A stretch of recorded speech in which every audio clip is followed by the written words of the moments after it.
G'day, this is a video to explain to you one of the aspects of your Puresilk chlorinator cell, specifically involved when you have a low flow problem and you need to change what's called the flow switch that is inside the top of the cell there, the part that's moving up and down. So to change this switch over, obviously you need a new one. You'll note that this one was white. Hopefully the spare part that you have is red. If it's not, I recommend you get a red one. It has the plastic's been strengthened, so it'll be easier for you to put in.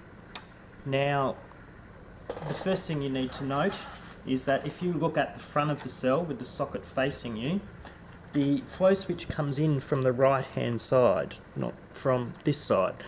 Make sure that when you're putting the new flow switch in, you put it in from that side, from the right. The second thing you want to note is that on the little flow switch here, you'll see it's got two sides. This side's fairly flat, and then this side has a sort of more raised bit, and right down at the front here there's a little protuberance, a little bump. That part needs to go up, so it's going up into the cell head, not round that way, round this way, with that little bump facing up. So make sure when you put it in you do that. Now, to swap the switch over, you need a pair of long nose pliers, and this is how it's done. Removing the old switch, let's see if we can get the camera in there. You'll see there's two arms here, and they actually sit on little plastic protuberances off the cell housing to hold it in place. So if you take your long nose pliers and go in from the side here on one of those arms and just push in, it'll slip off that little piece of that little protuberance on the cell housing, and then you should be able to just finagle the flow switch there and pull it out underneath, and there it's removed. Next, grab your new one.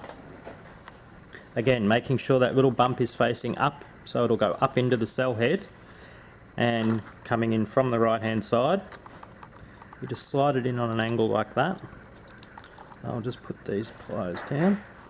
Slide your switch in on an angle and get one little, I should have shown you this, little round parts there on the arms of the flow switch match up to that little protuberance there. So get one of those on, and you sort of hold it in position like that, so you've got it most of the way up.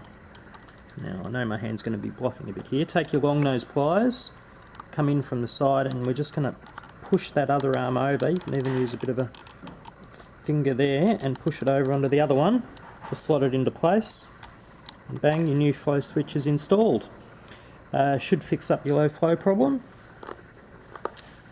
And note that once you've got the unit running, the flow switch does need to go all the way up to activate the flow circuit. If it's only coming up halfway, that is low flow, and that won't necessarily take away your low flow problem. You need to flip the switch all the way up when the water is passing up through the cell. That should about do it. Good luck.